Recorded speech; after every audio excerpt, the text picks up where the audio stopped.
The truth hurts. I mean, I'm not saying they are going to go down, but any player looking at Leeds at the moment has got to have it in his mind. Okay, if I sign for them in the next transfer window, I'm joining a Premier League club. But will they be a Premier League club next year?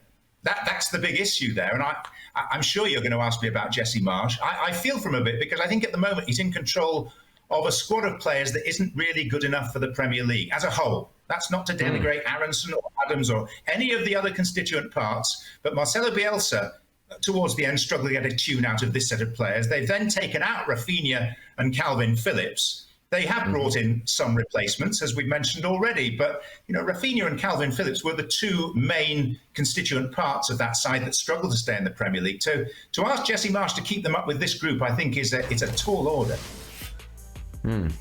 Their next task is a tall order. They got to go to Anfield and face Liverpool. A lot of people suggesting that he may, in fact, be managing for his job. Do you see that as the case? And if so, how much longer do you think Jesse Marsch will last at Leeds, John?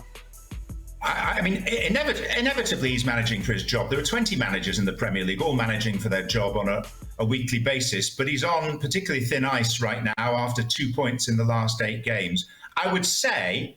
I do know from talking to people at least that there is a genuine desire to keep Jesse Marsch in post. They like him. They like the fact that he kept them up in difficult circumstances last year. They like the cut of his jib, to use a British expression. They like the way he goes about his work, but they are concerned about the results. They do acknowledge that he's working in difficult circumstances with the squad that he's got at the moment.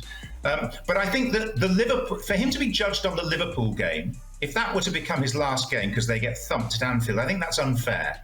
Because games against Liverpool are not what is going to decide Leeds' fate this season. So I would suggest to you that the more precipitous game is the one the following weekend at Elland Road against Bournemouth, because that's a game that I think they simply have to win, particularly with the World Cup break looming. And with the fact that once they get through Bournemouth, I think they've got one more Premier League game before the World Cup, which is Tottenham away. And then they come back from the World Cup at the end of December. And their first 2 games are Manchester City and Newcastle.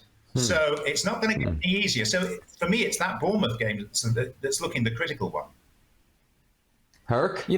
It's funny because sometimes as Americans and seeing what Jesse Marsch has done in his limited sample size at Salzburg, at the Bundesliga, you almost make Jesse Marsch to be a better coach than he actually is. John, do you think oftentimes we are getting carried away with Jesse Marsch, the American, not Jesse Marsch, the good coach? Because if you look at the sample size for his coaching career, it's not all too impressive.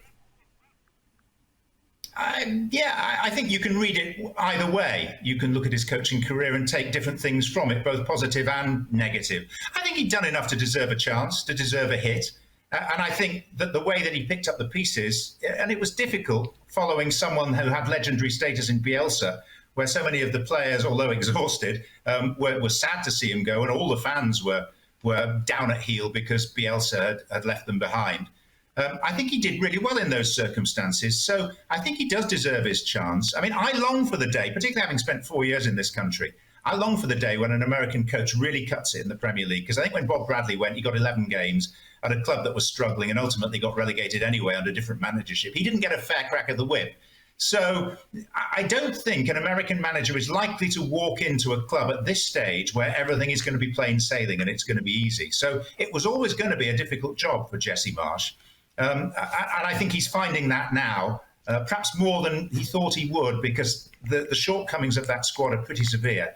But I cross my fingers for him, because I think it's important for the development of US managers that someone succeeds sooner rather than later. At the moment, he's the man with the platform. Thanks so much for watching ESPN on YouTube. And for more sports highlights and analysis, be sure to download the ESPN app. And for premium content and live streaming, subscribe to ESPN Plus.